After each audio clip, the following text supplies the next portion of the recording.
Yo, it's your boy Logos, and today I'm gonna react to the Sowell and Jordan Peterson video of why Marxism is so appealing. It seems like a very relevant video on topic, considering nowadays it seems to be Marxism, anarchism, and communism rising and being more appealing to the younger generations. And I say that as somebody that's a part of the younger generations. In my opinion, I blame it on colleges and their professors. This ideology is being very much, I don't know, taught or permeated throughout the universities, and it being disguised as social justice. Jordan Peterson calls it postmodernism, and I don't know, I kind of agree with them because a lot of the stuff that he has talked about, I have seen and experienced. And I heard his stuff before I even went off to college. So it's not just me seeing it and wanting to have it be true. I don't want this stuff to be true. I don't want people going towards communism or Marxism. Capitalism isn't perfect. About to root out the corruption, which you will have to do in any system. Look at Soviet Russia, China, Cambodia, all these different countries where they have Marxism throughout the whole world, and they had corruption too, and they had starvation and horrible treatment of its population. The same people that say they care about the people, but at the same time put them in prison, starve them to death, or just straight out kill them if they don't agree with them. And that's true nowadays too for a lot of leftists. They describe it in such a way that they want to just fight the power, but if you disagree with them, you're a coon if you're black, or you're racist if you're white. And in my opinion, that's just a way to dehumanize you, but when they eventually maybe take you out. Let's see what they got to say.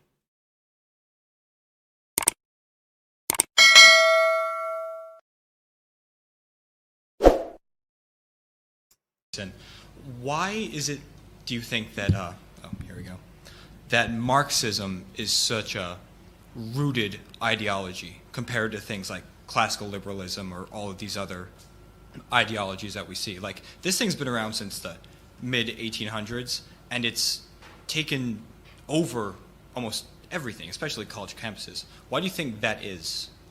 Well, that's a good question. I mean, I think the first communists, let's say, the Russians, let's say, for the sake of argument, they were much less reprehensible philosophically than today's Marxists.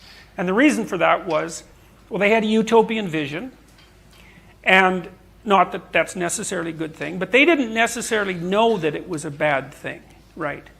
And so, and the old aristocratic European structure was crumbling, and there'd been a terrible war, and the Tsarist regime was, well, compared to the communist regime, it was heaven on earth, but it had its problems. And so there, and even as Nietzsche said, that communism would be worth it as an experiment. But he also said, and this was in Will to Power, that hundreds of millions of people would die as a consequence, which is one of the most remarkable prophecies, I think, that have ever been uttered by anyone ever. Okay, so it's attractive, it's utopian, but then there's the dark side of it, right? Which means everyone who has more than you got it by stealing it from you. And that it really appeals to the Cain-like element of the human spirit, right? Everyone who has more than me got it in a manner that was corrupt, and that justifies not only my envy, but my actions to level the field, so to speak, and to look virtuous while doing it. And so there's a tremendous philosophy of resentment that I think is driven now also by a very pathological anti-human ethos that you also see at the base of much of the environmentalist movement. Like, it's not like we're not doing some stupid things to the planet. Like what we're doing to the oceans, for example, is reprehensible beyond comprehension. But, I've heard environmentalists state quite straightforwardly that human beings are a cancer on the planet. It's like, if someone says that to you, you should move away from that person very, very quickly, because that statement is genocidal in its spiritual origin. And so I think there's a... Just say, when you say everybody, it doesn't make it any better than saying one particular people. Like, come on now, either way it's genocide. And don't forget, you're a human too.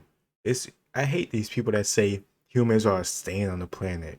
We're a virus. we're a disease. We need to be wiped out. Mother Nature will get her revenge. Like, you know you're one of us too, right? Like, I agree that we do some mess up stuff to the earth, but this whole self-hatred, I don't agree with. It's sad. You're pathetic. There's a whole cluster of unexamined motives of resentment that primarily drive the resurgence of the Marxism, but it's also a consequence of the poor, the biased education that our children receive. You know, they know a bit about the Second World War and about the Nazis, but they don't know anything about what happened in the Soviet Union and China. Like, That's often true. in universities, and I teach a personality course, it's like, that's not where you should be learning about the 6 million Ukrainians who died of starvation in the 1930s, but most of my students have never heard of any of that. It's like, what the hell? We fought a whole Cold War about that. We damn near annihilated the planet because of it. And all of a sudden it's an inconvenient for the neo-Marxists to notice that the regimes of Stalin and Mao were brutal beyond comprehension. So how about if we don't talk about it? You know, so there's lots of corruption that's driving this, but a huge part of it is resentment. And like, I think the worst emotions are resentment, the worst actions are resentment, deceit, and arrogance.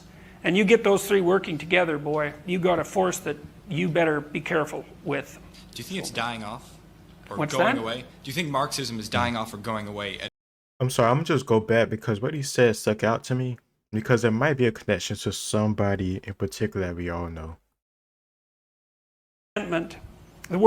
And like, I think the worst emotions are resentment, the worst actions are resentment, deceit, and arrogance. And you get those three working together, boy, you got a force that you better be careful with. I don't know, like, because when he said that, I don't know, my mind immediately popped up to Germany and Hitler after World War One. The resentment comes from losing World War One, and their like whole myth of they would have won if it wasn't for the government. The arrogance is once again saying that you wouldn't have won if it wasn't for the government, because I don't know, it's clear that Germany would have lost the war. United States would get into it. They would get in pushed back. It just doesn't make sense. So it's resentment, arrogance, and I think he said hatred. Let me go back one more time. Let me just make sure. The worst actions are resentment, deceit, and Deceit. arrogance. Okay. And you get those three working together, boy, you got a force that you better be careful. Okay, so the deceit, you could say that in a number of different ways because, you know, Hitler was deceitful about his true intentions, at least to the world. He wanted to, you know, make Germany, you know, strong, build out the borders, have Lebensraum, living space for the German people, but he didn't tell the world that. But even within his own country, he didn't tell most of the population about how he was killing people, euthanizing them, killing the elderly, killing the disabled, that stuff. And when the people did find out, they hated it and revolted against it, and he was forced to do that stuff like underground and stuff. So maybe I'm just reaching on this, but I do see some traits between Hitler or even Stalin at the same time. Stalin, resentment, all that stuff. Like, it seems very similar. Resentment against the working class. It's just a recipe for disaster. With.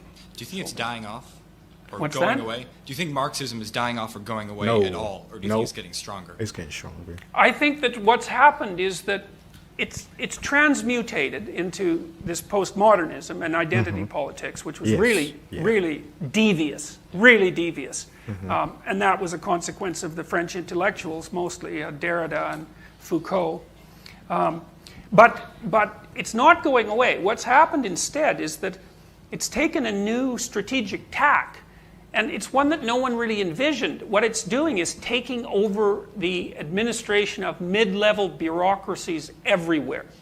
So it's not so much a threat at the highest level of political organization, but that isn't necessarily where much of the power over individuals resides. It resides in these smaller political structures, sub-political structures, like school boards, for example, or or in Canada right now, our law society in Ontario has made it mandatory for lawyers to produce a statement of principles that they provide a template for. They tell you what your damn statement of principles should be. And they're basically equity, diversity, and inclusivity statements. And if you don't write out your statement of principles, declaiming your agreement with these principles and simultaneously, essentially admitting that you're a racist, then you don't get your license. So we're fighting a big war about that right now in Ontario. We might even win. It looks like we might win. You never know.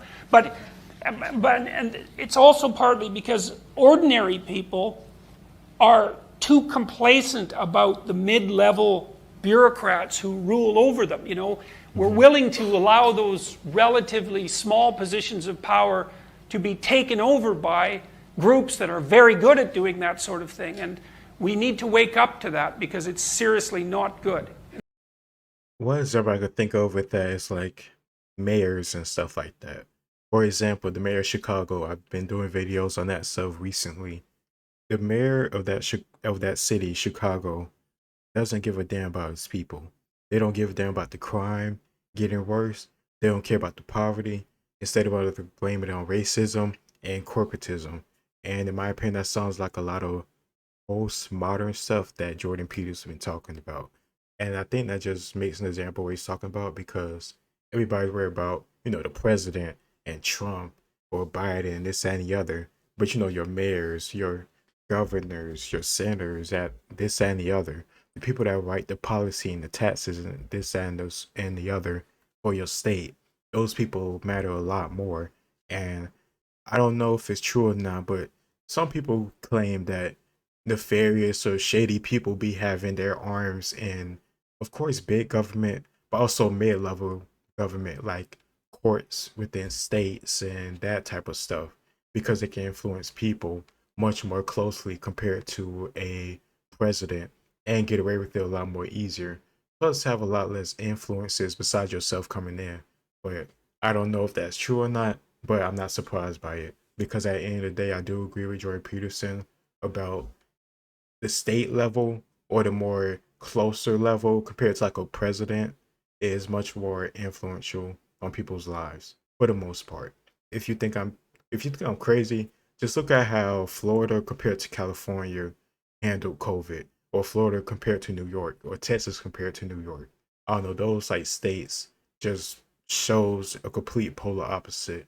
And you have a reason, or you see the reason why a lot of people are leaving California and going to Texas, or leaving California and going to Florida, even if they claim they hate Republicans or conservatives. And it's very difficult to fight back against. So you've also written that throughout your 20s, you were a Marxist. Yes. What did that to you? Was that Fair Harvard's work? No, heavens no. That was when I was 20 years old. That was when I first came across some stuff by Marx. And what he said seemed to explain the world around me.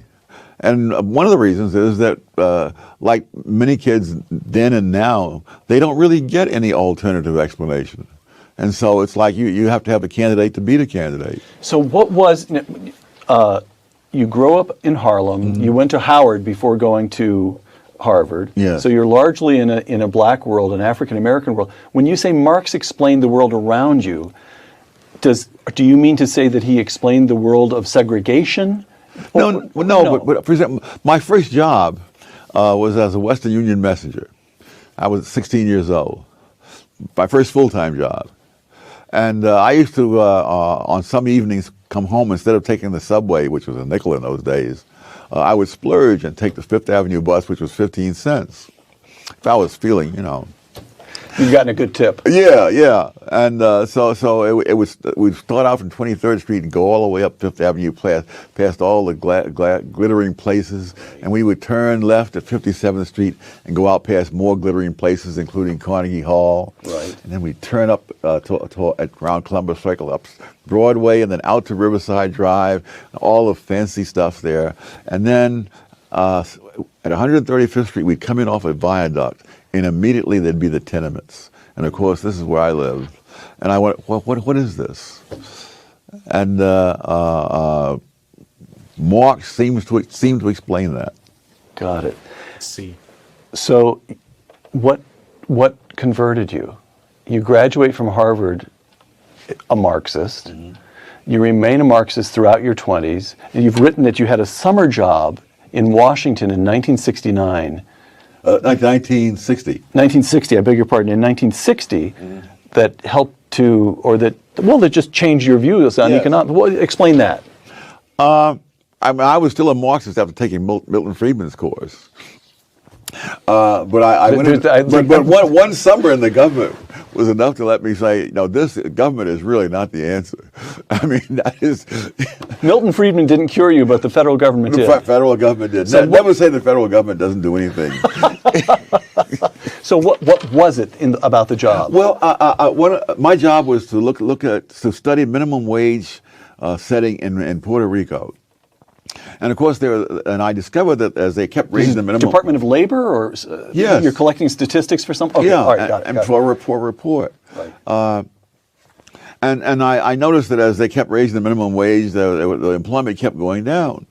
And of course, economics was saying that was why, but there were two theories. The unions and said that the reason it was going down was that there were hurricanes came through, a series of hurricanes during the time they collected the data, and that it destroyed the sugar cane in the field, so there was less required to be processed. And so the question is, which of those is right? And I thought, I'd been trained in Chicago that if there are two different theories, there must be some factual thing that would be different, at least in principle. So I spent the whole summer trying to figure out how would I test this? And finally I came in one day and announced to the little group here in the office that I have it. That what we need are statistics on the amount of sugar cane standing in the field before the hurricane came through. And I'm waiting for the congratulations, and I can see looks of shock in the room, like this idiot has stumbled on something that will ruin us all, you know. And I realized I was concerned as to whether this law was beneficial or not beneficial to low-income people. They were concerned because this law was providing 1/3 of the income of the U.S. Department of Labor. And once you begin to see that the government agencies have their own self-interest, quite aside from whatever they're theoretically supposed to be doing. So they were behaving precisely as a neoclassical, precisely as Milton Friedman would have predicted. They were in pursuit of their own incentives. That's right. They were not trying to establish justice on the face of the earth. They were trying to hold on to pretty good jobs. Yes. Got it. wow. That's a damn shame. Like, yeah, I'm so glad I watched this video. I've heard of this stuff before. I don't know, and it kind of reminds me of what I hear about in Chicago. I'm sorry, not Chicago, California, with the homelessness problem. I'm gonna do a few videos on that. But from my understanding, they put so much money into fight homelessness. Over the past 20 years or so, it's only got worse and worse and worse. I don't know, it seems like a lot of politicians and people that work under them in these special programs or government agencies take money off the top, or only use these, I don't know, programs or policies to incentivize themselves, keep their jobs, or to make money from corporations, backers, etc., etc. It just seems pretty bloated and messed up to me. Also, it reminds me a little bit of like the college universities. They have bloated with like ridiculous majors like gender studies and all these other nonsense like basket weaving and all this other stuff. And you have to pay for all these people's contracts and tenures and stuff like that because they actually teach it, and they have to get paid for this nonsense. And sometimes they make a lot of money off of it, even if the subjects they teach nothing really of substance or value. And I think that's ridiculous because at the end of the day, the students have to pay that cost in tuition. So that leads to college debt. And then that leads to the banks and other people getting involved. I don't know, it just seems like a very messed up system that just needs tweaking. Doesn't mean rooted or communism, Marxism, or whatever. It just means rooting out corruption. And I think we can all know, at least if you have common sense, we all know that no matter what system you have, whether it's Marxism or capitalism or anything else, there's going to be corruption because there's people involved. Nobody's perfect, so we always have to have oversight, committees, such and so forth. Just all these parameters and boundaries to make sure people don't overstep them. but that's just my view and the way I would go about things. Let me know what you think in the comments down below. It's your boy Logos. Like, share, and subscribe, and I'll see you next time. Peace.